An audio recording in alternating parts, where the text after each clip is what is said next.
பொங்கல் தொகை இப்ப கொடுக்குறாங்க. வரும் பொங்கலுக்கு வந்து அரசு வந்து எல்லாத்துக்கும் அதிகபட்சமா 5000 ரூபாய் வரைக்கும் கொடுக்குறதா சொல்லியிருக்காங்க. அந்த தேர்தலில் எந்த மாதிரியான பாதிப்புகள் அது ஏற்படும்? பொங்கல் பரிசு என்பது ஒரு அரசு மக்களுடைய மனநிலையை புரிந்து கொண்டு செயலாக்குவது ஒரு அரசினுடைய கடமை. பெண்களுக்காகவே ஏறத்தாழ பல இடத்துல ஒரு நிகழ்ச்சி நடைபெற்றது. 1000 ரூபாய் 500 ரூபாய் பணம், பேருந்து, உணவு, சேலை அனைத்தும் வழங்கி ஒரு 1000 ரூபாய் தொகையை கொடுத்து தான் அவர்களால் அந்த கூட்டத்தை கூட்ட முடிந்தது. அன்றைய தினம் நடைபெற்ற நிகழ்ச்சி 2 லட்சம் பேர் பெரியார் மாவட்டத்தில் ஈரோடு விஜயமங்கலத்தில் வந்தார்கள். 1 ரூபாய் கொடுக்கக்கூடாது,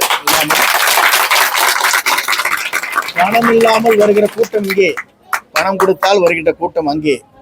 இதுதான் இன்றைக்கு நடைபெற்றுக் கொண்டிருக்கிறது. அதுவும் 2 மணி நேரம் தான் டைம், சினிமா பார்க்குற மாதிரி 2 மணி நேரத்துக்கு மேலே ஆயிடுச்சு எழுந்துச்சு போயிடுவான்.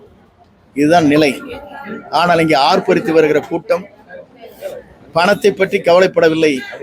நாளை ஆட்சி மாற்றத்தை தமிழக வெற்றி கழகத்துடைய தலைவர் வெற்றி நாயகன் ஆட்சி முதலமைச்சராக வர வேண்டும் என்ற நோக்கத்தோடு தான் அத்தனை பேரும் தங்களுடைய உயிரை பணயம் வைத்துக் கொண்டு, பொருளாதாரத்தில் தங்களுக்கு இருக்கிற பொருளாதாரத்தை வைத்துக்கொண்டு, கடனை வாங்கி கொண்டு இந்த இயக்கத்திற்காக தங்களை அர்ப்பணித்துக் கொண்டிருக்க இயக்கம் இந்த இயக்கத்தை தமிழ்நாட்டில் வெல்வதற்கு எந்த சக்தியாலும் தமிழ்நாட்டிலே கிடையாது என்பதை நான் இந்த நேரத்தில் ஆணித்தரமாக சொல்லிக் கொள்கிறேன். ஏனென்று சொன்னால், உங்கள் குடும்பத்திலே கேட்டால் கூட சொல்லுவாங்க பிள்ளை பசங்களா, அப்பா இந்த தடவை எங்களுக்கு ஓட்டு போடும் பிரசரி போடுறது கேட்குறாங்க இல்லையா, தலையாட்டிட்டீங்க.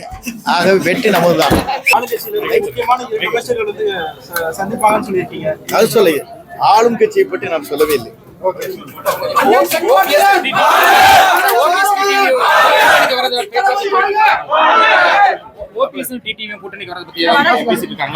தெளிவாக இருக்கிறது.